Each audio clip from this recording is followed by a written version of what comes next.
Bueno, pues si quieres damos inicio, Libertad. Bueno, pues buenas tardes a todas y a todos los que nos acompañan, las que nos acompañan. Eh, Bienvenidas, bienvenidos a la primera sesión del seminario Ecología Política, Sufrimiento Socioambiental y Acción Política. Con esta primera sesión iniciamos el cuarto año consecutivo de este seminario permanente en línea y el día de hoy nos acompaña nuestra compañera Libertad Chávez Rodríguez. A continuación, pues leeré una breve semblanza curricular de ella. Libertad Chávez Rodríguez es nacida en Parral, Chihuahua, en 1978.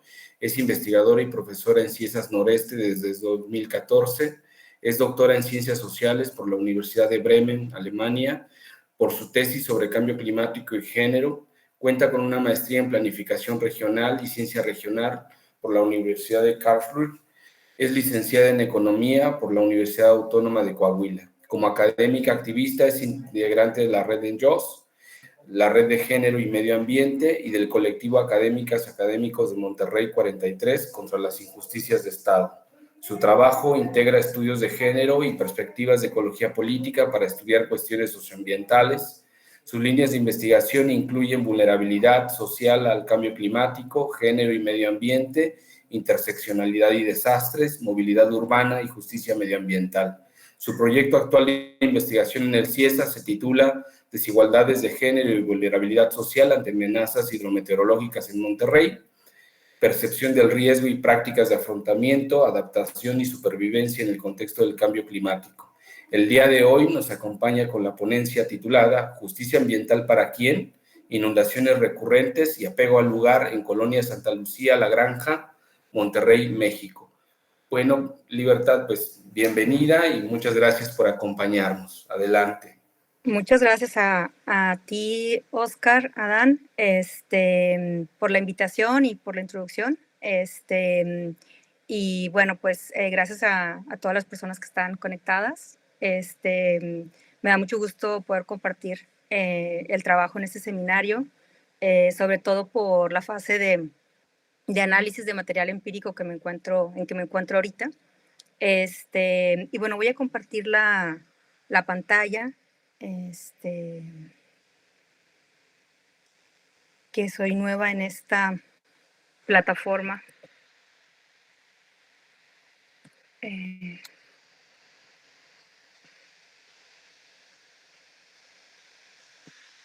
Ok. ¿Lo pueden ver?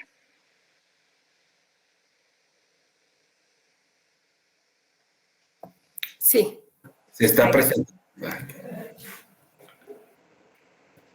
Ok, muy bien, muchas gracias. Bueno, pues en primer lugar también quisiera agradecer a la coordinación del seminario por parte de la Universidad Intercultural del Estado de Hidalgo y también del CIESAS Occidente. Y bueno, como les dije ahorita, pues especialmente a Dan Castillo por la invitación. Y bueno, como les comentaba, presento los resultados preliminares de mi proyecto sobre desigualdades de género y vulnerabilidad social ante amenazas hidrometeorológicas en Monterrey, en el municipio de Monterrey, con énfasis en cuestiones de percepción de riesgo, prácticas de afrontamiento, adaptación y supervivencia a inundaciones recurrentes en el contexto del cambio climático. Lo que me interesa discutir en esta ponencia en particular es acerca del rol del apego al lugar en la toma de decisiones y en la búsqueda de justicia distributiva y de reconocimiento de habitantes de colonias que son propensas a inundaciones, tanto por lluvias estacionales como extremas, en las faldas del Cerro del Topo Chico en Monterrey. Bueno, como les decía, me da gusto tener esta oportunidad de discutir con ustedes el trabajo, sobre todo porque estoy en medio del análisis. Y esto que les voy a presentar es pues una parte, ¿no?, que tiene que ver con el rol del apego al lugar, desde una perspectiva socioantropológica. Y bueno, como algunas de ustedes saben, tengo algunos años trabajando en el impacto de fenómenos hidrometeorológicos, sobre todo extremos, en zonas propensas a inundaciones. en particular desde una perspectiva de vulnerabilidad social diferenciada en base al género y en base a otras desigualdades y diferencias sociales como clase, edad y marcadores racializantes. Bueno, el objetivo general, digamos el objetivo amplio de mi proyecto es trascender estudios técnicos de identificación de zonas de riesgo en términos geofísicos y demográficos, investigando desde la perspectiva propia de los actores los determinantes de sus prácticas ambientales, entre ellas prácticas de afrontamiento, adaptación y supervivencia, tanto en términos personales como de las unidades domésticas afectadas o dañadas, incorporando aspectos de género e interseccionalidad en la vulnerabilidad social. Y como les decía hace un momento, en esta presentación me interesa en particular discutir el rol del apego al lugar en la toma de decisiones, tanto en las unidades domésticas como en la organización colectiva para la búsqueda de justicia ambiental a nivel vecinal y comunitario. Y bueno, un poquito sobre la zona de estudio. Bueno, como saben, Monterrey pues es una área metropolitana compuesta por 18 municipios, cuenta con 5.3 millones de habitantes, si consideramos esos 18 municipios, y pues se trata de una ciudad con grandes desigualdades y disparidades socioespaciales, con bolsas de riqueza que colindan con bolsas de pobreza extrema, a veces separadas por un solo curso de agua, ¿no? Muy emblemático pues el río Santa Catarina, que atraviesa la ciudad. Y bueno, la ciudad, digamos, históricamente ha tenido inundaciones y encharcamientos, ¿no? Desde la fundación de Monterrey en 1956, y ha tenido, pues, estos fenómenos han tenido grandes repercusiones en toda el área metropolitana, incluso después de la construcción de las grandes presas en los años 50, que estaban sobre todo destinadas a controlar el caudal del río Santa Catarina, y en particular por lluvias extremas como tormentas tropicales y huracanes. Y bueno, la manifestación, digamos, más reciente, extrema, fue el huracán Alex en 2010. Y bueno, este estudio que yo estoy haciendo se aleja un poco de esta atención a los fenómenos extremos, para estudiar inundaciones recurrentes, tanto por lluvias estacionales cortas como por eventos extremos. Y para ello estuve como buscando una zona de estudio que, digamos, que cumple estas características. Y bueno, se trata de 3 colonias que están en las faldas del Cerro del Topo Chico, que se inundan prácticamente cada año, que son la colonia Santa Lucía La Granja, antes conocida como Granja Fitosanitaria, o Ejido Granja Sanitaria, y las colonias aledañas, que son San Martín y Pancho Villa. Estas colonias actualmente están prácticamente en el centro de la ciudad, o sea, ya no son periféricas como lo fueron algún día. Y bueno, estas colonias tienen su origen en los años 70, y eran terrenos que formaron parte de este ejido que les comento, Ejido Granja Sanitaria. Y bueno, tiene 5 sectores, la colonia Santa Lucía en particular, alrededor de 1,000 casas cada uno. Está completamente ubicadas estas 3 colonias en zonas inundables, incluso por lluvias estacionales cortitas, lo que le llaman flash floods. Y bueno, en los años 70 los terrenos de ese ejido en propiedad de campesinos fueron invadidos, fraccionados en terrenos relativamente aceptables de aproximadamente 140 metros cuadrados y vendidos sobre todo a personas que iban llegando a la ciudad, digamos, en momentos de migración campo-ciudad. Y toda esta venta y esta colocación de tierras fue con apoyo de grupos sindicales como la CTM, el colectivo Tierra y Libertad, dependiendo del sector de estas colonias en particular. Y históricamente esta zona ha sido habitada por migrantes de diversos estados de México y provenientes del extranjero hasta la actualidad. Muy bien, eso en cuanto a la zona de estudio. En cuanto al marco conceptual, bueno, digamos, me ciño aquí a la teoría del apego al lugar, que ahorita les voy a hablar un poco más de ello. También estoy usando como herramienta analítica, conceptual, la teoría de la justicia ambiental interseccional, y la teoría interseccional del riesgo, que también ahorita les voy a hablar un poco más de estas. En cuanto al apego al lugar, este se refiere a la experiencia emocional y cognitiva que liga a las personas con los lugares e incluye factores individuales y creencias y prácticas culturales. Y también algo importante es que estos lazos afectivos hacia los lugares comprenden identidades colectivas e individuales. Según Ramkison y sus coautoras, hay cuatro constructos o elementos del apego al lugar que, bueno, yo he decidido considerar para el estudio por su capacidad explicativa y por la utilidad analítica que he encontrado en ellos. Y son estos cuatro: dependencia del lugar, que refleja el apego funcional de las personas hacia un entorno determinado para lograr sus objetivos, lo que tiene que ver con la identidad del lugar, es decir, las conexiones cognitivas del individuo con el entorno. También los lazos emocionales, que se definen como afecto al lugar, que se desarrollan entre el individuo y un lugar. Y finalmente, lo que tiene que ver con el bonding, social bonding en el lugar, la cuestión social en el lugar, ¿no? Los vínculos sociales y comunitarios desarrollados a través de experiencias compartidas en un lugar determinado. Y bueno, justamente lo que me interesa explorar pues, son estas experiencias, los lazos afectivos y prácticas relacionadas con el apego al lugar y el riesgo de inundaciones, y es lo que exploro a través de trabajo etnográfico en el municipio de Monterrey.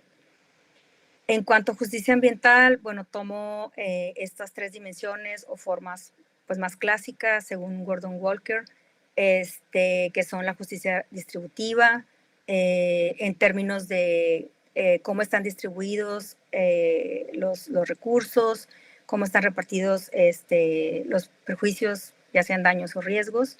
También la justicia de procedimiento, que se refiere a la forma en que se toman las decisiones, quiénes participan o no participan y quién tiene influencia o no. Y la justicia como reconocimiento, que se concibe en términos de a quién se respeta y a quién se valora o no. Y bueno, también me interesa una definición, una perspectiva interseccional de la justicia ambiental, considerando que las justicias ambientales existen en la práctica en relación con las exclusiones de género, de clase, estatus económico, discriminaciones raciales y étnicas, edad, capacidades físicas y mentales. Y bueno, ahí sigo considerando el género como una de las, digamos, de los aspectos más trascendentes que entrecruza con todas las demás formas de diferencia y desigualdad social, ¿no? Que es a lo que se refiere el concepto de interseccionalidad. Y bueno, digamos, la hipótesis de trabajo es que las poblaciones con estatus socioeconómicos más bajos son las que están expuestas a un mayor riesgo de segregación socioespacial y de un acceso injusto a la infraestructura, a los bienes, a los servicios, y también son las que en mayor riesgo están de estar excluidas de los procesos de toma de decisiones. Bueno, y esta perspectiva de justicia ambiental pues incluye justamente aspectos sociales y ambientales, siguiendo con este teórico de la justicia ambiental, que es Gordon Walker. Y bueno, entre ellos pues los aspectos de raza, etnia, clase, género que les comenté anteriormente, y bueno, grupos vulnerables como están en esa lista. Y también en cuanto a temas ambientales, esta problemática tiene que ver con temas de contaminación atmosférica, vertederos de residuos, abandono urbano, inundaciones, por supuesto, inundaciones, anegamiento, también transporte público y, digamos, a más largo plazo o en perspectiva también con el cambio climático, entre otros temas, ¿no? Que también surgieron en el trabajo de campo. Bueno, y finalmente recurro al análisis del material a través de las nociones doing risk, redoing risk y undoing risk, que surgen de la teoría interseccional del riesgo de Katarina Giritli-Nygren, Anna Olofsson y Susanna Öhman, que son investigadoras suecas que han trabajado mucho con, digamos, el riesgo y la interseccionalidad. Como la idea es usarlas como herramientas analíticas para interpretar las prácticas cotidianas y estrategias de afrontamiento y adaptación.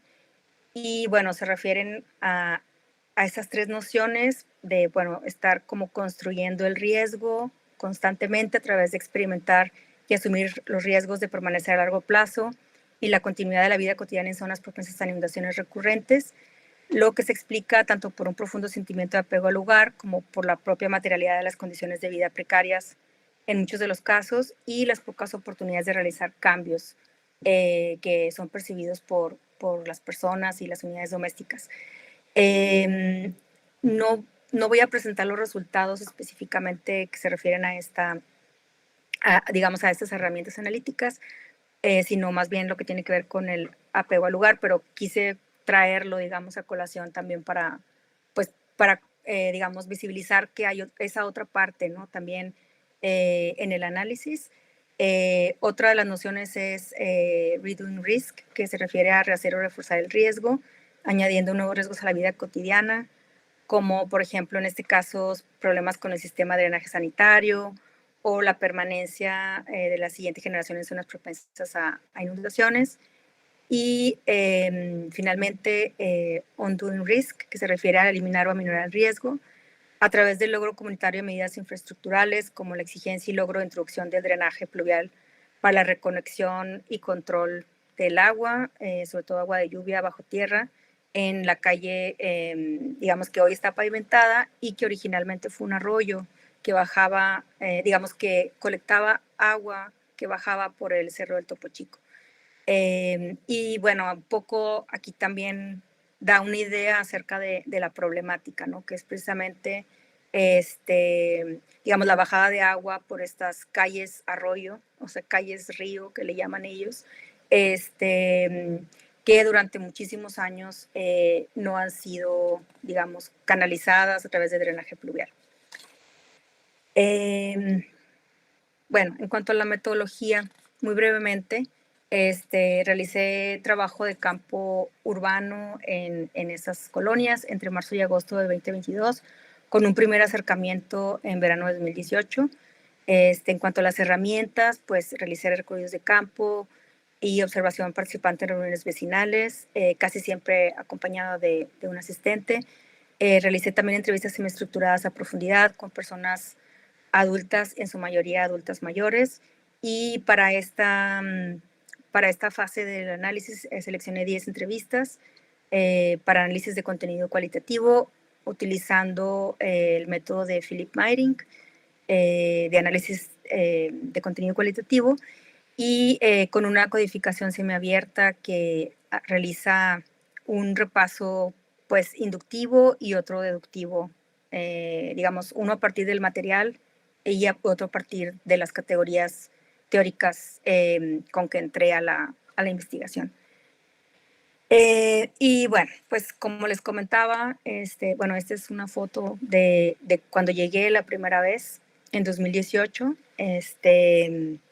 y como pueden verse, pues estos socavones había 3, eran impresionantes, estaba interrumpido el flujo vehicular, todo paso de transporte público, etcétera. Y bueno, a continuación les presento pues algunos de los resultados preliminares, sobre todo en cuanto al rol del apego al lugar. Bueno, entre los resultados voy a ir leyendo también alguna parte de las citas que me han parecido pues, relevantes y que muestran los resultados que voy presentando. En primer lugar, pues lo que se nota es un profundo afecto al lugar y un fuerte sentido de identidad construido en el lugar a lo largo del tiempo, a través sobre todo de la autoconstrucción de las viviendas, es decir, digamos, esta idea del espacio como territorio apropiado, ¿no? Que podemos relacionar con Rafestín. Por ejemplo, aquí había un cuartito que teníamos ahí de laminita, de cartón. Llegamos aquí, entonces así me puse a fincar. Le dije al patrón, necesito un dinero, creo que 800 bloques, mixto, cemento, varilla. Y bueno, le dice, bueno, me pagas eso y yo te lo rebajo y te presto más. Y de ahí ya nos movimos porque ya teníamos todo ahí, ya teníamos la casa y ahí nos quedamos hasta la fecha. Entonces, bueno, le pregunto, prácticamente usted hizo su casa, algunos de sus hijos también han ido en la construcción. Mi mujer me ayudaba, yo llegaba al trabajo y me ayudaban a jalar, a poner bloques y de los chiquillos nomás la mayor, era la más grande. Hicimos el cuarto, ese cuarto lo hicimos de 6x4, ahí hicimos la cocina y ahí vivíamos todos. Otra cita también relacionada habla digamos, de la autoconstrucción. Entonces, primero hicimos este cuarto de 7 metros de largo y al echar piso fui y le puse unos bloques y lo dividí para que quedara recámara y cocina. Y ahí fui haciendo primero esto y luego arriba. En las tardes o cuando lo hacía. O en las mañanas, siempre trabajé de tarde. Entraba a las 2 de la tarde y salía a las 10 de la noche. 33 años. Y bueno, también a nivel comunitario, lo que destaca es, pues, digamos, la negociación comunitaria con las autoridades municipales y estatales, del alcance y las dimensiones del proyecto pluvial, ¿no? Digamos, ahí prevalece y es exitoso el rechazo a la reubicación, un rechazo colectivo a una oferta que se les realizó de relocalización de las viviendas afectadas, ¿no? Como se puede ver en esta cita, el proyecto original de este drenaje pluvial era de 3 cuerpos en la granja, algo así como 24 o 30 metros de volumen de agua, y había que tumbar casas a los lados. Ahí fue cuando nos pusimos de acuerdo, dice otro de los señores. Se condicionó de acuerdo a cómo estaban las condiciones que tenemos ahora. ¿Qué soluciones daban cuando plantearon tumbar las casas, reubicar? Y contestan, nunca se tomó. La gente lo rechazó por completo, ni se llevó a cabo eso. Nunca tumbaron una casa. Y bueno, llama la atención, ¿no? Que, digamos, en particular esta lucha de largo plazo acerca del drenaje pluvial que justamente se está construyendo en este momento, aunque con muchas irregularidades, digamos, que digamos, esta organización colectiva también permitió evitar la relocalización de las viviendas. También, digamos, en cuanto a la organización colectiva para la búsqueda de justicia ambiental, llama la atención la formación de una fuerte identidad barrial colectiva a través de las luchas por la regularización de los terrenos y la obtención de títulos de propiedad que finalmente lograron que fuera gratuita, ¿no? En 1982 se vuelven a organizar con diversa participación de los distintos sectores de la colonia. El señor Gonzalo dice, nos apoyamos en los sectores activos y revivimos el convenio, empezamos a reclamarle a CORET, la Comisión para la Regularización de la Tenencia de la Tierra. Y sí, se consiguió gran parte de la infraestructura, la conseguimos a base de participación social, agua, energía eléctrica, drenaje y pavimento, menos teléfono y alumbrado, eso no incluía. Como les decía, pues también lograron la escrituración de los terrenos en forma gratuita.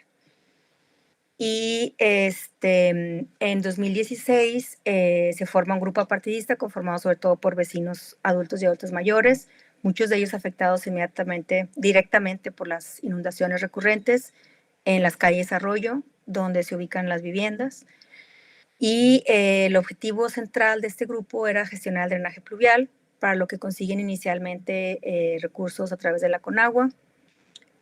Como les decía, esta obra pues, ha avanzado lentamente y con grandes dificultades constructivas y hasta en 2018 se desconocían las razones por las cuales habían parado las obras. Sin embargo, pues había sospecha o atribución, sobre todo la desorganización interna de las instancias de gobierno de diferentes niveles y diferentes dependencias y a diversos intereses políticos y económicos en juego, ¿no? Y bueno, esto lo podemos asociar pues justamente con la justicia distributiva, digamos, con la lucha por acceder a la justicia distributiva. En términos sobre todo del acceso a los servicios y del derecho a la ciudad. Bueno, algo que también se destaca en los resultados es la participación femenina en la organización comunitaria, lo cual también pues, pudiera leerse como una feminización de la responsabilidad del desenvolvimiento de la vida cotidiana, en general del trabajo de reproducción social y de cuidados no remunerado, que frecuentemente se asigna a mujeres y niñas. En esta cita, uno de los señores dice, ella era muy activa, yo me la pasaba trabajando. Y es una cita con ambos, ¿no? Una entrevista con ambos. La señora dice, ahí yo andaba con esa licenciada que estaba aquí y nos juntábamos varias. Sí, éramos unas 8 que ahí estábamos para que nos pusieran lo del teléfono, para el pavimento, el gas. Pero siempre estuvimos también en las condiciones. Y el señor dice, para el drenaje también, primero el drenaje, luego el pavimento, luego el teléfono, contesta ella, luego fue el gas. También otro de los vecinos comenta, la participación era mucha de las mujeres. En ese tiempo el hombre más al trabajo y la mujer más dedicada a la actividad del hogar. Entonces había más espacio. Los hombres que participaban eran gente albañiles o gente que tenía algún negocito o algunos que se arriesgaban a faltar. Pero la participación mayoritaria eran las damas. Y bueno, también algo que he intentado, digamos, sistematizar es la construcción de una memoria colectiva de los barrios en las faldas del Topo Chico, que tiene que ver con los elementos de identidad del lugar y de cohesión social, digamos, en este constructo del apego al lugar, y que también considero que puede ser pues un aporte en términos de la devolución hacia estos colaboradores de la investigación, sobre todo por la carga que existe hacia ellos de un gran estigma, ¿no? Como pobladores ilegales, como paracaidistas, digamos que ha sido un señalamiento que ellos tienen todavía muy presente, a pesar de que todo sucedió en los años 80 y 90. Pero bueno, es algo que también, digamos que también llama la atención. Como dice en esta cita, bueno, a propósito de la instalación de llaves comunitarias, comenta una de las señoras, sí, porque todo esto lo pusieron con el sudor de los que vivimos aquí. Compraban el barro para el drenaje, la tubería y mano de obra de nosotros mismos, los que vivimos aquí. Entre todos hacemos una cosa y otra. Todos compraban su material para lo que se necesitara. Y bueno, también, como les decía, ¿no? Esta lucha por la justicia de reconocimiento también puede observarse. Reconocimiento como ciudadanos en asentamientos urbanos ahora regulares, dejando atrás esos estigmas como migrantes, como invasores, paracaidistas, ¿no? que tanto les ha marcado. La gente, uno de los señores dice, la gente llegó aquí con necesidad, los vivales que había ahí los quitaron, algunos conscientes, otros por la misma necesidad de agarrar terreno. Y todos esos terrenos, ¿sabe quién los vendió? Pues los famosos de Tierra y Libertad. Ellos son los que hicieron todo este desorden. En otro comentario, la misma persona comenta, esta zona está colonizada por obreros y por gente que venía del sector campesino. Entonces, ese señor campesino era gente que traía en aquellos años niños y jóvenes que sus niveles educativos estaban como bajos, ¿no? Quiere decir. Y los chiquitos apenas estaban empezando. La ciudad, a pesar de todo, es muy generosa, tiene oportunidades para todos, pero hay que buscarlas. Y todos vienen con el mismo propósito. Llegas a un lugar donde no conoces y vienes desarmado académicamente, vienes con tu enseñanza del campesinado, llegas a un lugar así, pues llegas y te vas a quedar, te acoplas porque no te queda de otra.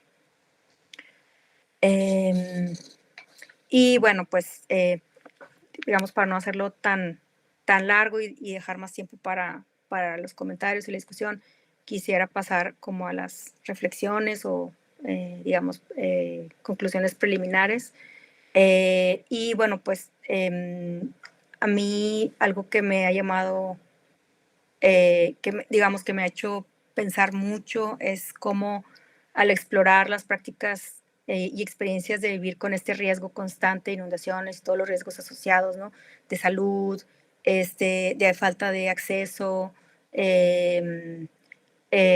digamos, de no interrupción de las, digamos, para ellos son desastres, ¿no? Como microdesastres también a veces se les ha llamado en la vida cotidiana.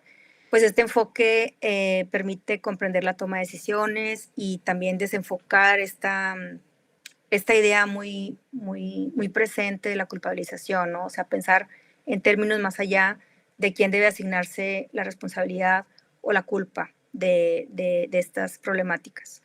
También el abrir espacio a la voz propia de los colaboradores de la investigación, pues busca contribuir a deconstruir su estigmatización social, como les decía, con invasores o paracaidistas, y de estos lugares como asentamientos humanos ilegales o irregulares, a menudo asociada con la ignorancia de los riesgos, a su falta de conciencia o a la apatía o indolencia a la hora de buscar mejores condiciones de vida para sí mismos y sus familias, ya que otro de los hallazgos también es su baja disposición a relocalizarse, ¿no? Como les comentaba.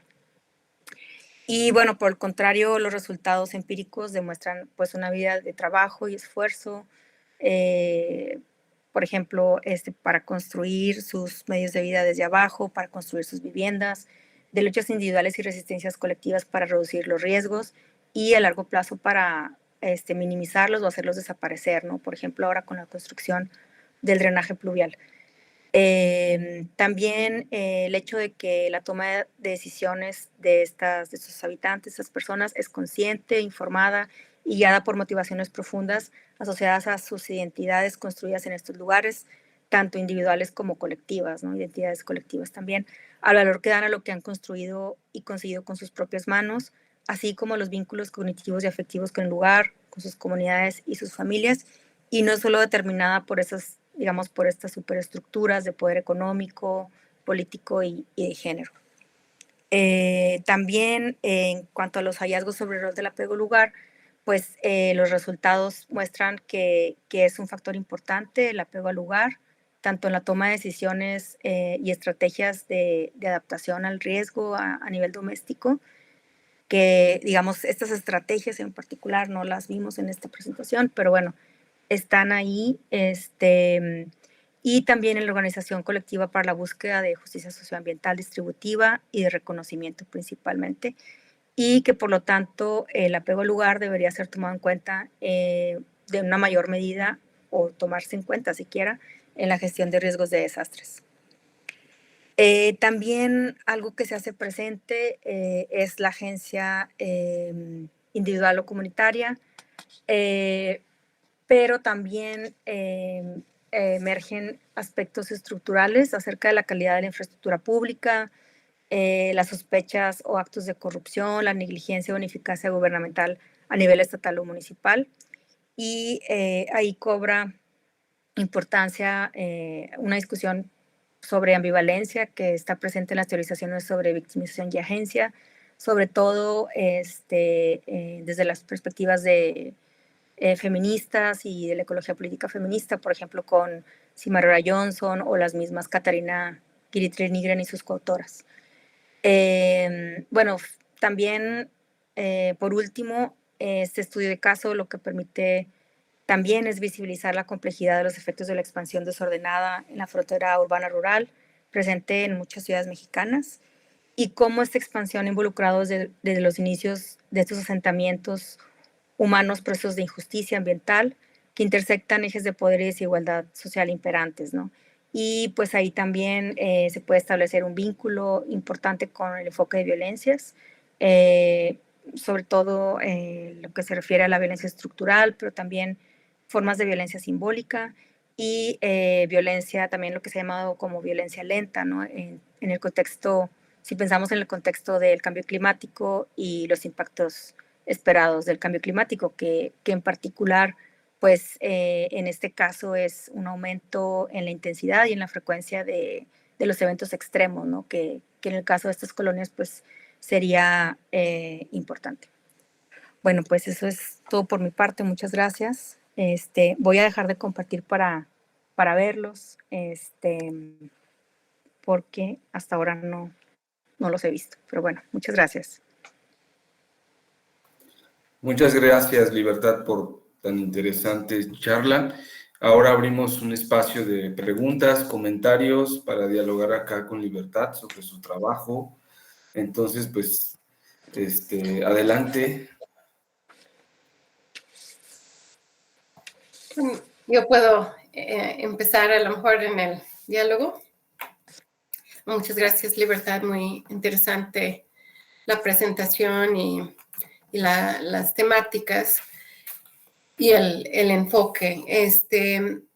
Me llama la atención este tema que mencionas del rechazo a la reubicación, digo, desconozco incluso la seriedad de las inundaciones, o sea, el tipo de afectación a la gente de estas colonias, pero no me parece que quizás sería común que haya una oferta seria de una reubicación de colonias, ¿no? O sea, y no sé si nos podrías platicar,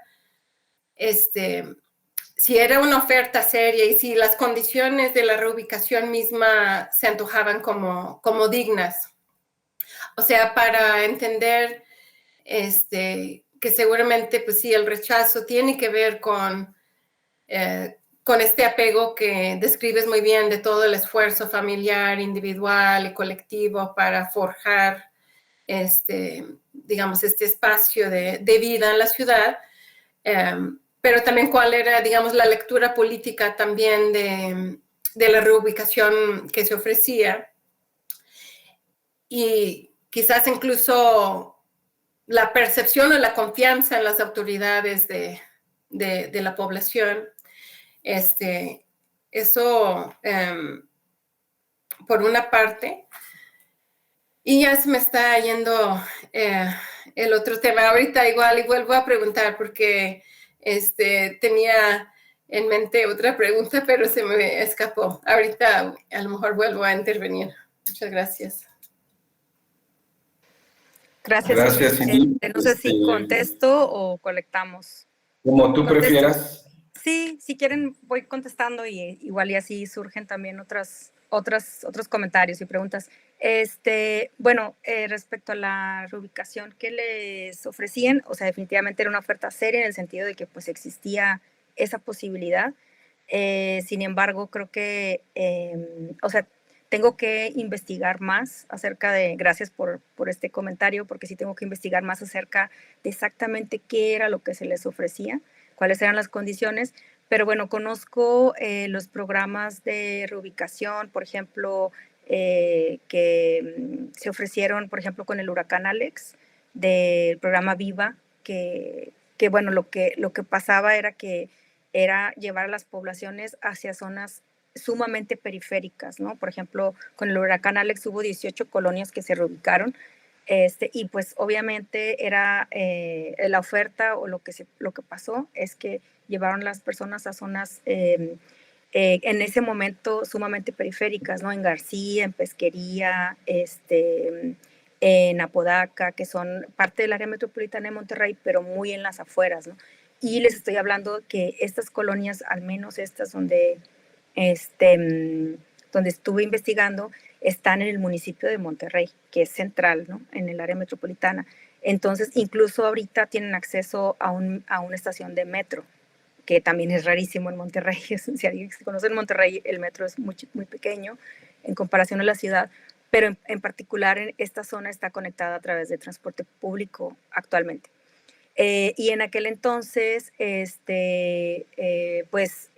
ellos consideraron que no les convenía la reubicación, ¿no? Y estaban muy unidos para cambiar los planes del drenaje pluvial y incluso estaban dispuestos a asumir los riesgos que implicaba una modificación, digamos, en términos de ingeniería, ¿no? Del drenaje pluvial que les estaban proponiendo construir del proyecto.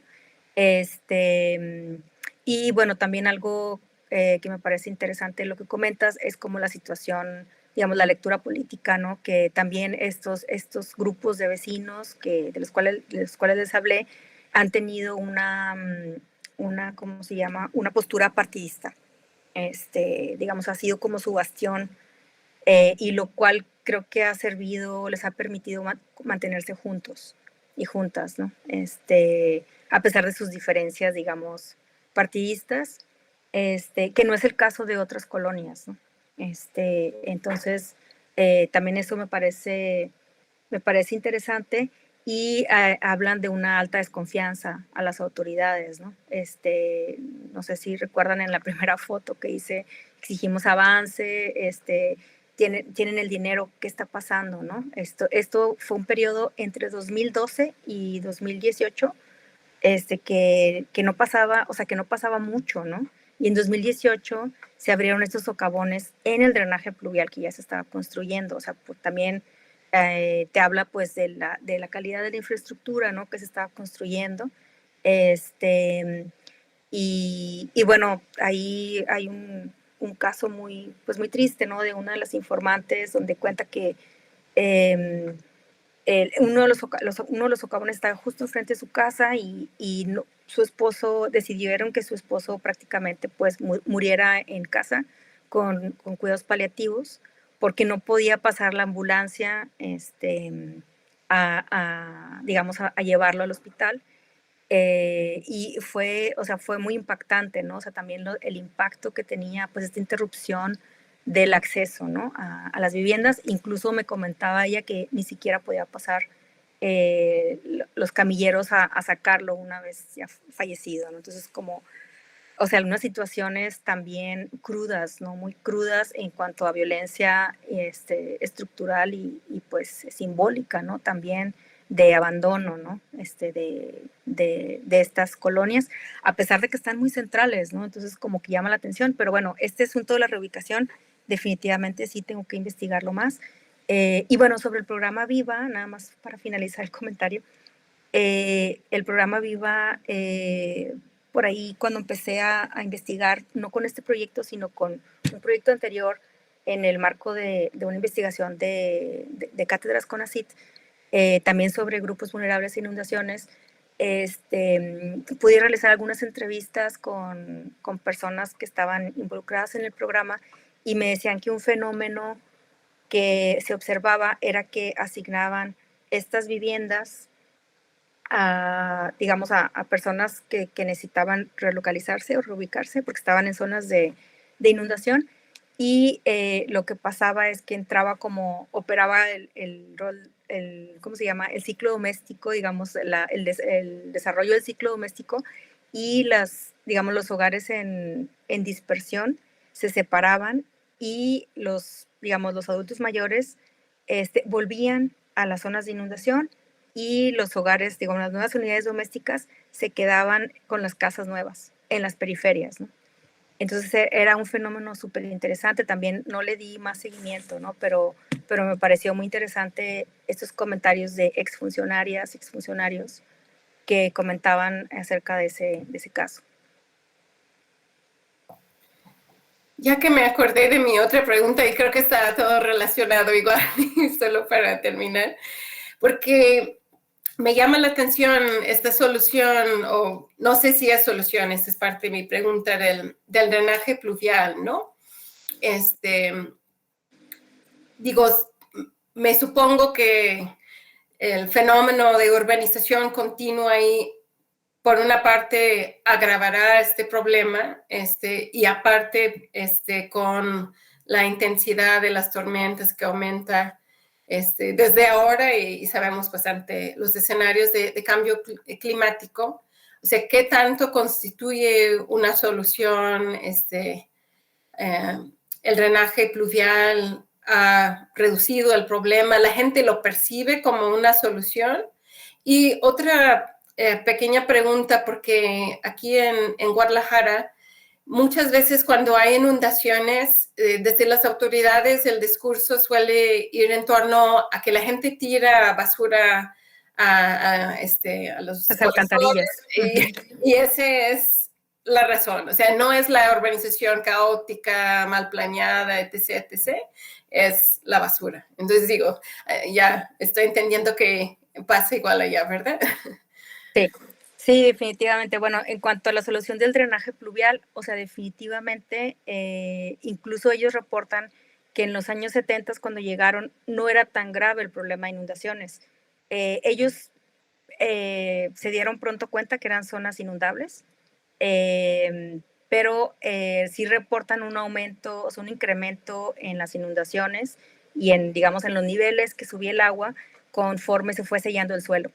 O sea, eso sí fue una constante en los resultados empíricos de cómo el sellamiento del suelo y el progreso digamos, de la urbanización faldas arriba incrementaron digamos, el riesgo de inundaciones de las casas. y los fenómenos de inundaciones, ¿no? Incluso tienen en algunas casas como marcados los niveles por años, donde queda como la huella, la marca de agua, ¿no? Y respecto a si el drenaje pluvial lo es percibido como una solución o no, creo que sí, creo que inicialmente sí fue una promesa que, digamos, que fue aceptada por la gran mayoría de los y las vecinas de las colonias. Sin embargo, ha habido, digamos que la instalación del drenaje pluvial ha traído otros problemas, por ejemplo, de drenaje, porque digamos que en toda esta maraña de asignación de responsabilidades entre unas dependencias y otras, por ejemplo, lo que me reportaban así actualmente, el año pasado y antepasado que estuve ahí, es que digamos que el drenaje pluvial lo que ha provocado es desbordamientos de drenaje por la forma en que fue conectado. Entonces, digamos que esto viene a traer nuevos riesgos, ¿no? Nuevos riesgos de salud, nuevos riesgos de inundación. Entonces, bueno, es también interesante, digamos, desde esa perspectiva de rehacer el riesgo, ¿no? Digamos, adaptarse a estos riesgos, pero también aceptando nuevos, ¿no? Eh, y finalmente, ya hay personas que decían, pues, que ya no creían en que fuera una solución, porque no estaba siendo una solución. Sobre todo en las colonias, bueno, más bien en las calles, donde hay problemas con el drenaje.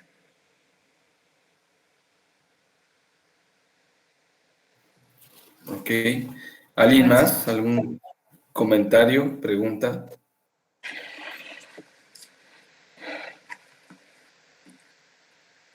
Bueno, en lo que se animan, a mí, vale, vale. Camila, adelante. Está apagado tu micrófono. Perdón, decía buenas tardes, me tardé en encontrar el botón de la mano, pero muchas gracias, Libertad, muy interesante lo que nos presentas. Yo coincide que estoy haciendo también mi investigación de campo yo en la colonia Gloria Mendiola, que está ahí a un par de paradas de metro del Valle de Santa Lucía, pero no conocía el caso, y entonces me ha parecido bien interesante y he encontrado muchos paralelos o cosas, ¿no?, que me recuerdan de lo que tú presentas, cosas que yo he observado, aunque mi enfoque no es la inundación, ¿no? Pero, y de ahí me surgió la siguiente pregunta. Bueno, me pareció bien interesante este concepto de apego al lugar y cómo vas encontrando como estos, no sé, marcadores que indicarían este apego al lugar, ¿no? Y hablas de la formación de una identidad barrial colectiva a partir de las luchas vecinales por la regularización o por los servicios públicos, que es algo que yo en la Gloria Mendiola he observado.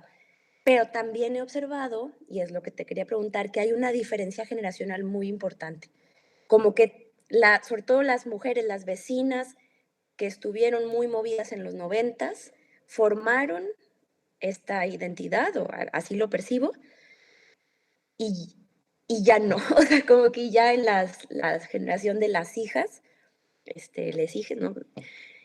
No lo noto, realmente percibo una diferencia, ¿no? Yo todavía estoy en una etapa, digamos, tampoco es que tengo tantísimos años ahí, entonces posiblemente haya cosas que no esté viendo, pero sí me ha llamado mucho la atención esta diferencia generacional y eso, quería preguntar si es algo que has notado. Gracias. Sí, muchas gracias, Camila. Qué interesante, también me gustaría conocer más de tu proyecto, ahí en la Gloria Mendiola.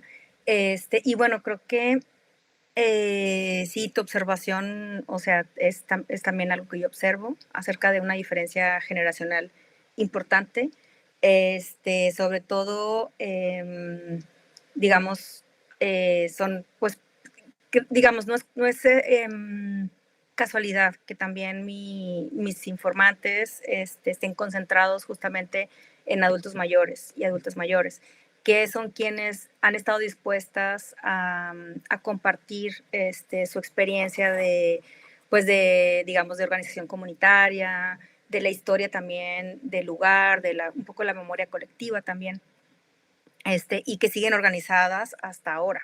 Eso también llama la atención, a pesar de que, bueno, ellas dicen que porque es que tienen tiempo, ¿no? Pero también llama la atención que no tienen 5 años haciéndolo, sino que tienen, si llegaron los años 70, pues 50 años haciéndolo, ¿no? Una de mis informantes tiene 83 años. Entonces, eso llama mucho la atención. Bueno, sí tuve a alguien que es, digamos, de la generación siguiente, digamos, de la generación más joven, de 40 y tantos años, y ella me dice que es muy raro que la gente se involucre, digamos, de sus círculos, ¿no? Pues también ya un poco tiene que ver como con, digamos, con los perfiles también de las trayectorias de vida de esa generación, ¿no?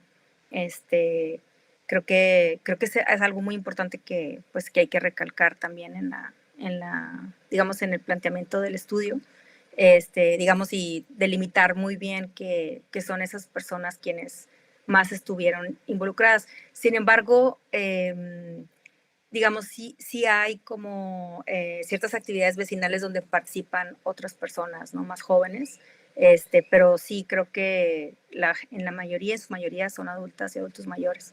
Sí, gracias, sí es una observación importante.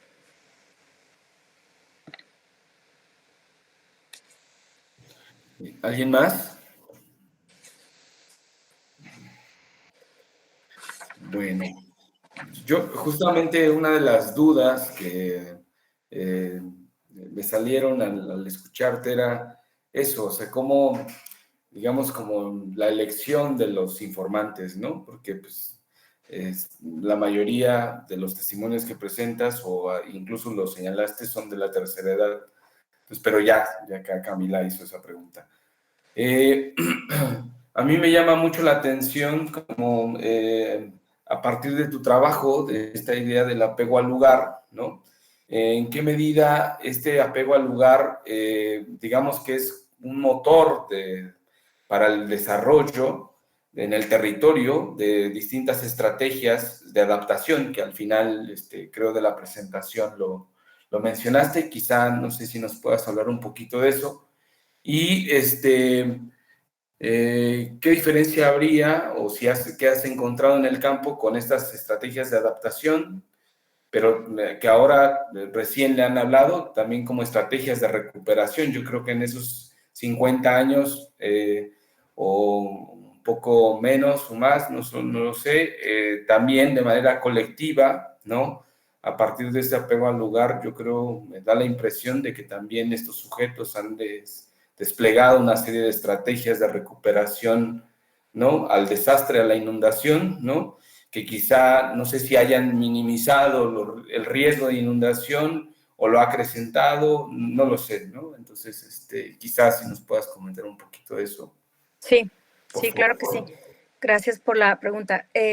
Bueno, nada más volviendo al tema de la elección de los informantes, pues sí ha sido sobre todo una técnica de bola de nieve, con las y los vecinos, sin excluir, digamos, si había gente más joven que quería hablar. Y bueno, algo que también he ido documentando es la decisión de hijas e hijos de quedarse o no en las zonas de inundación, ya sea en las mismas colonias o en colonias que también se inundan. Y ha sido interesante que, curiosamente, personas, hijos e hijas que se han ido a otras colonias, también se han ido a colonias que se inundan. Entonces, como si estuvieran acostumbrados a vivir con eso o adaptados a vivir así, ¿no? Y eso me lleva a tu otra pregunta, Adán, acerca de las estrategias de adaptación y recuperación, que, como les decía, no presenté aquí, pero digamos que va a ser como todo una parte del análisis. Y sí, definitivamente, o sea, las estrategias que han desarrollado tienen que ver con medidas constructivas en los hogares, o sea, en las propias viviendas autoconstruidas, con, digamos, elecciones de oportunidades laborales, o sea, con trabajos, digamos, entre trabajos temporales o trabajos donde se les permite faltar, recientemente también trabajos a distancia,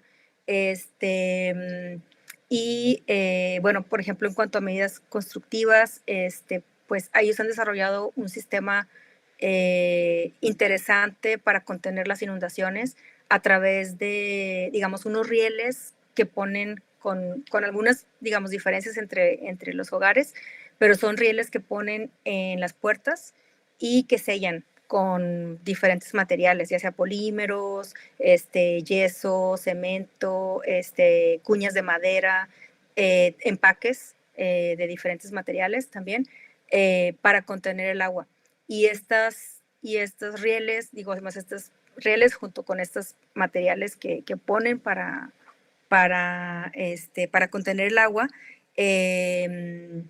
están fijos ahí, ¿no? Están fijos y cada vez que se avecina una lluvia o que puede subir el agua, entran en acción, ¿no? Y pues llama mucho la atención que también eso los incomunica, porque pues eso les impide salir. Por ejemplo, si se sellan a ellos mismos adentro de las casas, ¿no? Entonces, pero es interesante que no lo perciben como un riesgo. O sea, también, digamos, es otra parte del estudio, ¿no? O sea, la percepción del riesgo y cómo está relacionada con el apego al lugar. Y otra parte es esto de las estrategias de adaptación, que en particular estas medidas constructivas a mí me llaman mucho la atención. También, digamos, entre estas estrategias es, pues, digamos, aprender a caminar en los charcos. Prácticamente lo que hacen es poner cuerdas, o sea, históricamente han puesto cuerdas en las calles para que la gente se guíe a través de estas cuerdas gruesas para poder cruzar calles o también avanzar, ¿no? en las cuadras.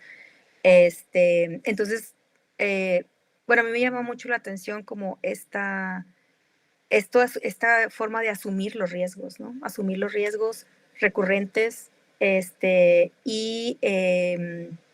digamos, a mí me habla de una baja percepción del riesgo realmente, ¿no? Porque, digamos, bueno, en algunos estudios lo que se ha dicho es que, bueno, también es como unas estrategias de adaptación, pues es la relocalización, pero en este caso no hay ese planteamiento de relocalización, ¿no? Sino que la estrategia es aprender a vivir con esos riesgos, adaptarse a ellos y aunque sean muy grandes. Otra cosa que también hacen es vivir muy simple, o sea, vivir de una manera muy simple, no comprar muebles, digamos, costosos, no reponer los muebles que se han perdido, o sea, justamente por experiencias recurrentes de pérdida material, digamos, de enseres, de muebles, de electrodomésticos. También hacen esto que se hace en muchos otros lados, que es subir a bloques o subir a bloques muebles y cosas que pueden mojarse, ropa, alimentos. Y una estrategia también constructiva es construir segundos pisos en las casas y, digamos, también adaptar arriba en los segundos pisos cocinas, digamos, para cuando esté inundado, pero igualmente siguen quedando incomunicados, siguen sin poder realizar sus actividades laborales o recreativas o de educación o formativas, y eso pues implica, digamos, un cierto condicionamiento en sus vidas, ¿no? Y bueno, en el momento de las lluvias y las inundaciones, así sean, digamos, lluvias estacionales, no tienen que ser extremas. Algunos de los vecinos lo que hacen es irse a las casas que sí tienen dobles pisos, ¿no? Digamos, los mejor dotados de infraestructura, reciben a quienes, digamos, como hogares temporales, ya sea vecinos o familiares que viven cerca y que no se inundan, o que no se inundan, ¿no? Por la disposición de las calles, también hay ciertas casas que no se inundan. Muy bien. ¿Alguien más? ¿Algún comentario? ¿Pregunta? Buenas tardes, Mariano. soy Mariano. ¿Qué tal? Hola Mariano, ¿qué tal? Hola, Libertad. Mucho gusto de verte y escucharte con un tema que ahora que nos das esos detalles, pues uno se lo imagina y me parece sumamente sugerente y interesante y complicado, ¿no? Yo quería preguntarte, Libertad, bueno, la verdad que eso es muy sugerente, pero es en esta cuestión del apego al lugar y en términos de percepción, digamos que llega a desvirtuarse, vamos a decir, una vulnerabilidad objetiva, en razón de, de, de, de esas costumbres, pues, de esa vida cotidiana en esas circunstancias. Mm, ¿Y qué diferencias crees que pudiera haber entre ello y, por ejemplo, vivir junto a una fábrica o en otras condiciones de riesgo de otro tipo, ¿no? A lo mejor no hidrometeorológicos, pero sí por contaminantes atmosféricos, o en el caso de las familias que de ladrilleros artesanales o algunos otros. Se me hace muy interesante. Nosotros estamos trabajando en el PRONAI de pobreza energética en barrios con acceso muy limitado a energía eléctrica y también a agua y por supuesto a drenaje, pues para nada. Y en este tercer año vamos a profundizar precisamente en estas percepciones que de alguna manera en términos de, de pobreza pues se contextualizan a cómo las personas, ¿no? Perciben y asumen eh, esas condiciones o limitantes, etcétera, ¿no? Y, me parece sumamente sugerente. Vamos a retomar esta cuestión del apego. También te quería comentar. Pero bueno, mi Sí. duda es un poco en torno a eso, porque, claro, platicas con la gente y pues ellos no se reconocen, o sea, eh, Como en riesgo. Ujú. así es, en ciertas cuestiones, aunque lo saben, pero ya lo han asumido, o sea, son 25 años, ¿no? Colgados del diablito y, y su capacidad de resiliencia, ¿no? Que también imagino estas autoras a lo mejor suecas están relacionadas con los estudios en términos de resiliencia, pues ellas dicen, no, pues es que me voy acostumbrando, se me queman los equipos eléctricos, dejé de usar la lavadora porque, claro, con los tirones muy largos, pues empiezan a subir los costos muchísimo, o principalmente es que se les queman, ¿no? Entre otras cosas, pero eh, me resulta súper sugerente y Sí.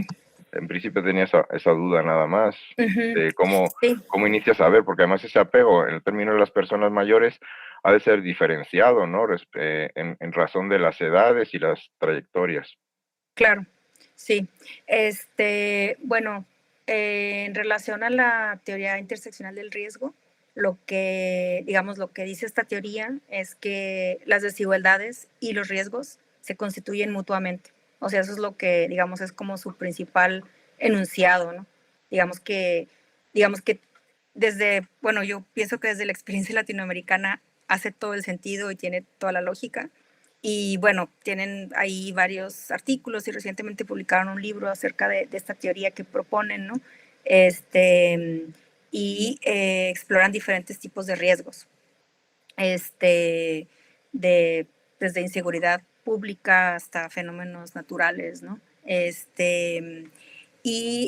Bueno, esto que mencionas acerca de otros riesgos, bueno, digamos, en la literatura, no, la revisión de literatura que les mandé de Marino Boniauto, es muy interesante porque hace una revisión, igual creo que para este estudio que están haciendo me parece que podría interesarles, hace una revisión de la literatura de cómo se ha estudiado el apego al lugar, tanto en cuanto a la percepción del riesgo, pero siempre relacionado a riesgo, percepción del riesgo de fenómenos naturales, y diferentes tipos de riesgos, ¿no? Hidrometeorológicos, que tienen que ver con procesos de contaminación, que podría ser interesante para lo que están viendo ustedes, también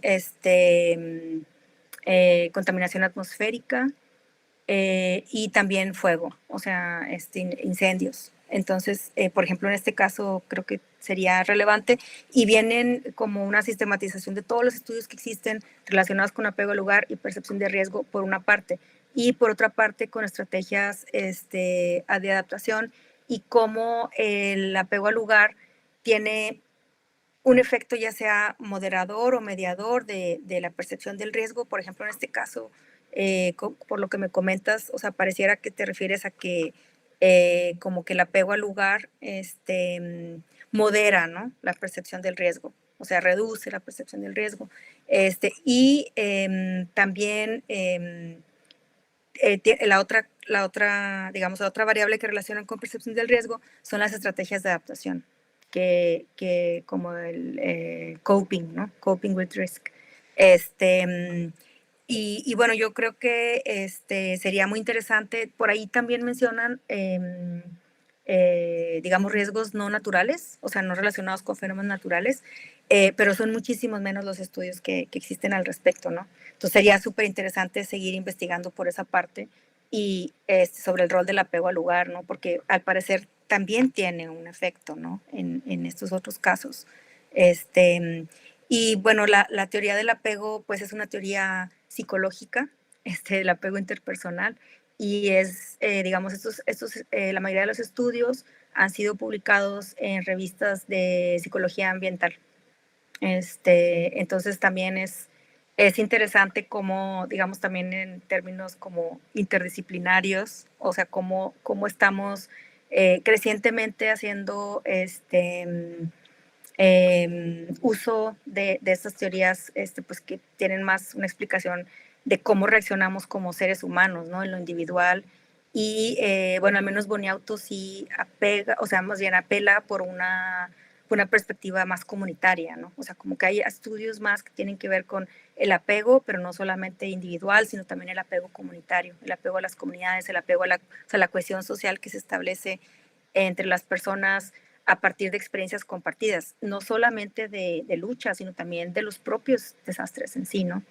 Y bueno, algo que también señalan es, hay estos efectos, ¿no?, como del optimismo de la distancia, creo que se llama, que digamos que la gente se vuelve, que hay como una distorsión también psicológica cuando las personas están muy lejanas, digamos, cuando los riesgos son lejanos, como que piensas que son más probables que pasen, ¿no? O sea, creemos más que se va a inundar, no sé, que va a haber un tsunami en la India que aquí en México. O sea, como que los riesgos tienden a percibirse como más probables entre más lejanos estén.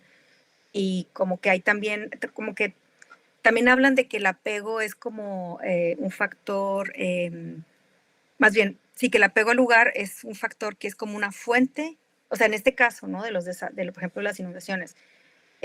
Tú haber construido tu casa, vivir en esa colonia, en esa comunidad, es una fuente de apego, pero también es una fuente de riesgo, ¿no? Entonces, como que hay estudios incluso que contradicen, ¿no?, esta relación positiva o negativa del apego al lugar.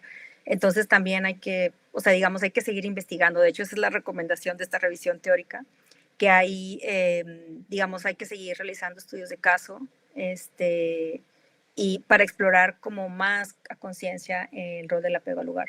Pero bueno, por lo que me mencionas, pues también hay una correlación, ¿no? Muchas gracias, Libertad. Si me estás recordando un caso que conozco aquí que sería bien interesante también en Guadalajara, que estudiamos hace un tiempo y tratamos ahí de intervenir en el arroyo San Juan de Dios, en la poca parte del arroyo que queda pues natural, vamos a decir, con los basaltos, ¿no?, que le dieron nombre a Guadalajara, de río que corre entre piedras.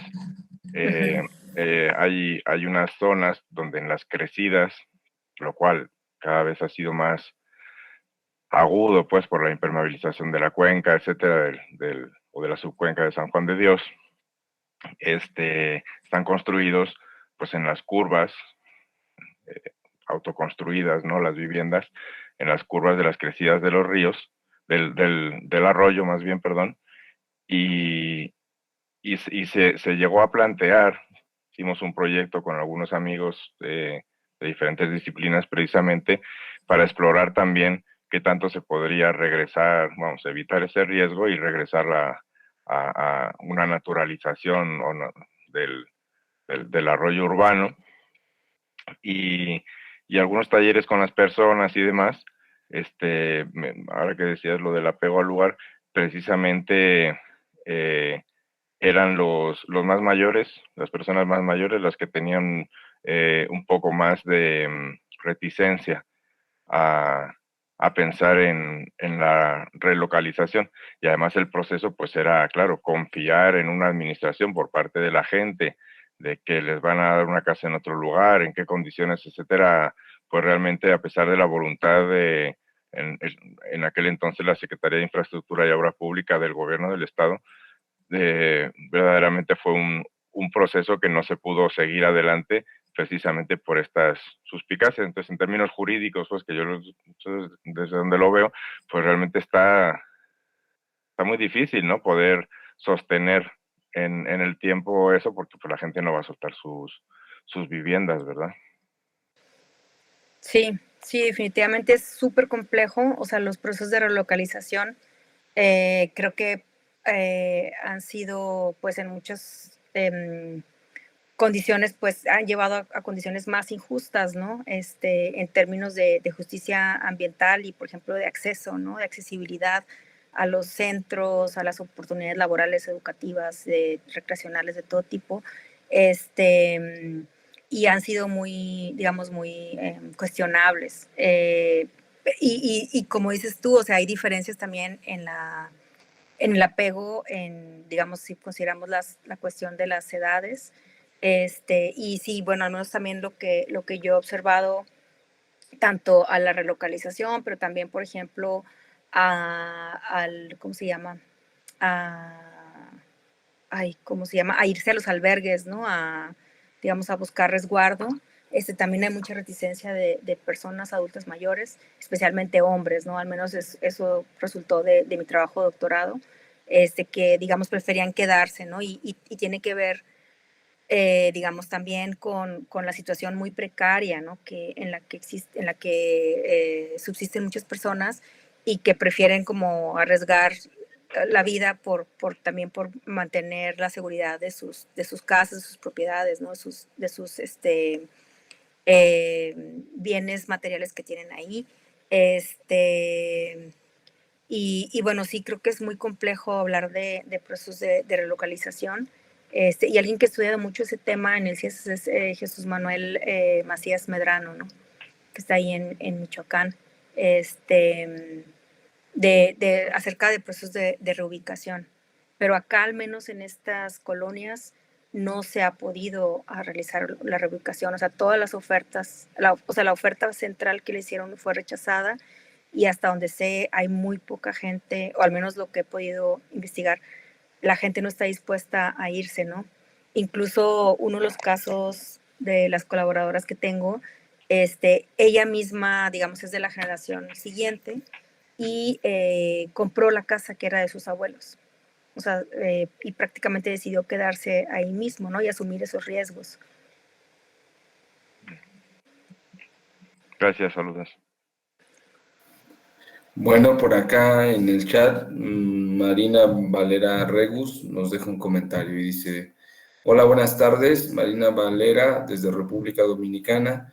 Comentarles que en noviembre del 2022 tuvimos un día de lluvia normal que provocó inundaciones en la ciudad y el fallecimiento de varias personas que cayeron en el alcantarillado. También se explicó por el problema de la acumulación de basura, sin que el ayuntamiento asuma la responsabilidad por el mantenimiento y la aglomeración de la ciudad de Santo Domingo. Muchas gracias. Bueno. Muchas gracias, Marina, por el comentario, y qué lamentable hecho, qué lamentable suceso. Y bueno, con esto retomo un tema que mencionó al inicio Cindy y que no comenté, ¿no? Acerca de esta explicación constante acerca de, digamos, de cómo las inundaciones urbanas o los anegamientos, los encharcamientos tienen que ver con, digamos, con que el drenaje pluvial no puede ser alimentado por completo por la basura, ¿no? Por la acumulación de basura en las alcantarillas. Al menos acá, en este caso de estas colonias, los grupos vecinales han sido, pues, muy vehementes en su trabajo de limpieza, ¿no? De las alcantarillas, para que no exista ese pretexto. Y cada vez que va a llover se organizan para hacer las limpiezas, porque no hay manera de que las autoridades municipales den abasto a esta problemática, ¿no? Y bueno, ahí, como tú bien señalas, pues hay una omisión por parte del Estado, ¿no? Acerca de, pues sobre todo de la planeación urbana desordenada, creo, que es pues digamos que en términos de cómo están asignados los usos del suelo, cómo son respetados sus lineamientos también, de digamos cómo se aplica los usos del suelo y que no dan, digamos que no hay un seguimiento y una aplicación también de la planeación urbana que, digamos, de los usos del suelo que están determinados, donde en muchísimas ocasiones se eliminan los usos del suelo para infiltración de agua, ¿no? Que eso es algo que está presente en muchas ciudades de Latinoamérica, también en Monterrey, Claro, definitivamente. claro. Aquí sí hay grupos que trabajan sobre el tema de las comunidades urbanas, o sea, que se urbanizan desde las zonas rurales. Y hay estudios de aglomeraciones, de residencias en espacios vulnerables también, que sufren inundaciones y que están relacionadas también con estos fenómenos. Pero yo no he participado de manera, digamos, específica en esos trabajos, pero sí quería hacerles saber sobre el caso que nos ocurrió en Santo Domingo hace un año y algo por esta problemática. E incluso se dijo que aquella lluvia era completamente anormal, o sea, nunca había llovido tanto en un solo día para producir esa inundación que se produjo en esa oportunidad. Eso fue el 4 de noviembre que ocurrió en el año 2022. Este noviembre hizo un año que pasó. Así Sí. que Sí, muchísimas definitivamente. gracias. No, gracias a usted por el comentario y pues definitivamente abona a esta idea de que, bueno, también estas lluvias atípicas, ¿no? Que se espera que haya cada vez más, ¿no? Con el contexto del cambio climático y que, bueno, al menos en el caso de las investigaciones que yo he realizado, poca gente relaciona esto al cambio climático, ¿no? Hay una baja percepción acerca del cambio climático y poca asociación acerca de que estos fenómenos extremos ya estén, porque es imposible demostrarlo también, ¿no? Sin embargo, pues, digamos, en términos de que son atípicas y de que aunque hubieran estado las alcantarillas limpias, hubiera sucedido, ¿no? Claro, Entonces, así es. Por ahí también va la explicación. Claro. Gracias. A usted, gracias. ¿Algún otro comentario? ¿Pregunta para Libertad? ¿No? Bueno, a mí también me llama un poco la atención en estos procesos, digamos, de riesgo y desastre, que parece ser que son permanentes en términos de que siempre están, ¿no? Bueno, cada temporada de lluvias. Hay el papel del Estado en términos de la informalidad, ¿no? O sea, no reduce la vulnerabilidad de las comunidades, ¿no?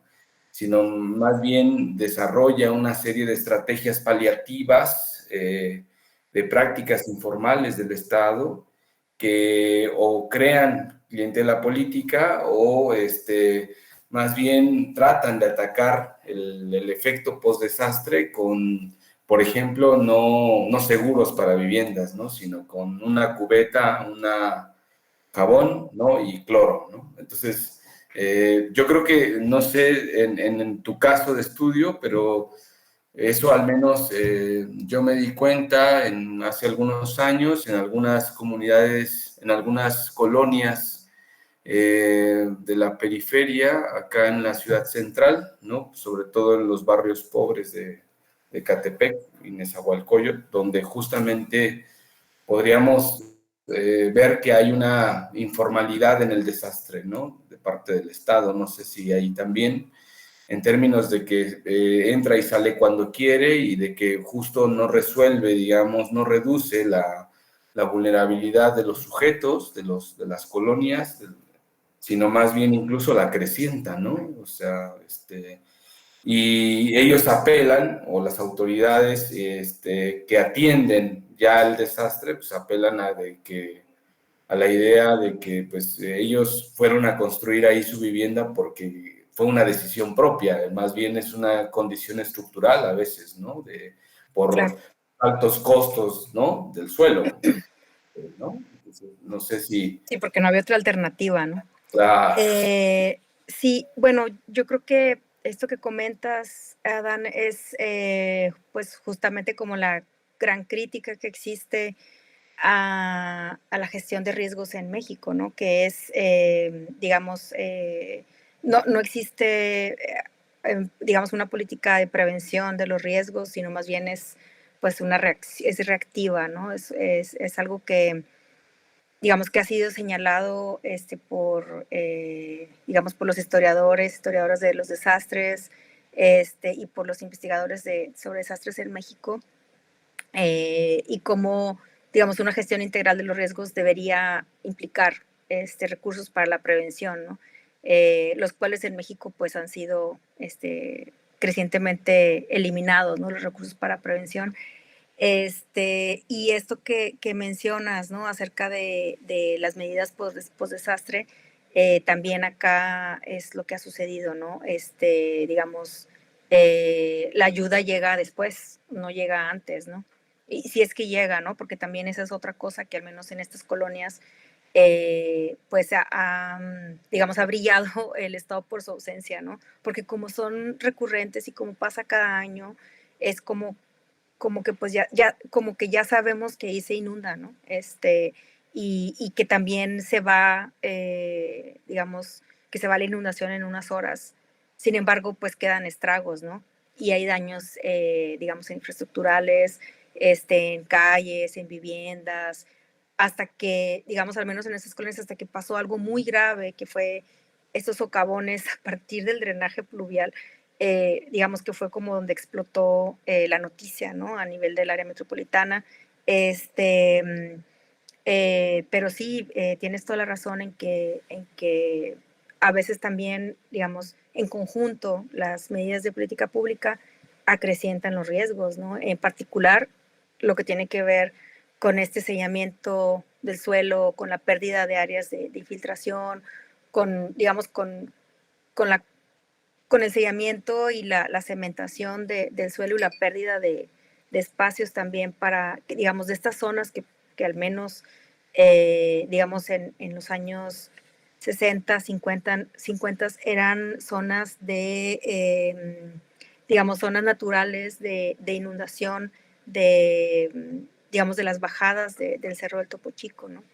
Entonces sí, creo que no es un caso, digamos que es un caso que se puede encontrar en muchas otras partes. No conozco en particular este caso de que comentas de Catepec y Nesa, pero me puedo imaginar que hay paralelos. Ujú. Muchas gracias. Ok, no, gracias a ti. Bueno, ¿algún otro comentario, pregunta? Si no, pues pues le damos muchas gracias a Libertad por habernos acompañado. Y bueno, pues por favor estén atentos de nuestras próximas sesiones.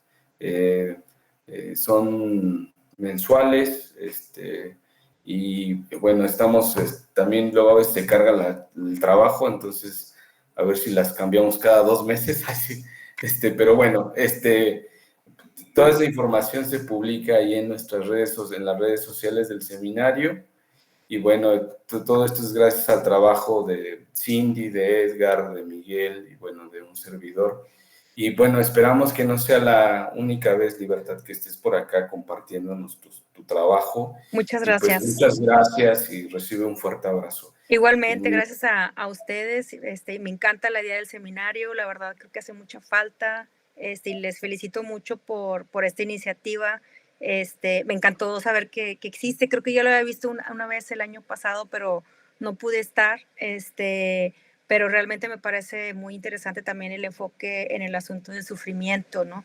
Creo que es muy acertado también en cuanto a, pues, nuestras experiencias y las cosas que podemos observar en nuestras investigaciones, ¿no? O sea, creo que también me sentí muy identificada con esa parte, ¿no? Aunque no lo abordo con ese término, ¿no? Pero creo que son temas, pues, sumamente sensibles, ¿no? Los asuntos de injusticias ambientales y todo lo que tiene que ver también con la ecología política, ¿no? Entonces, gracias por enfocar esta cuestión del sufrimiento ambiental.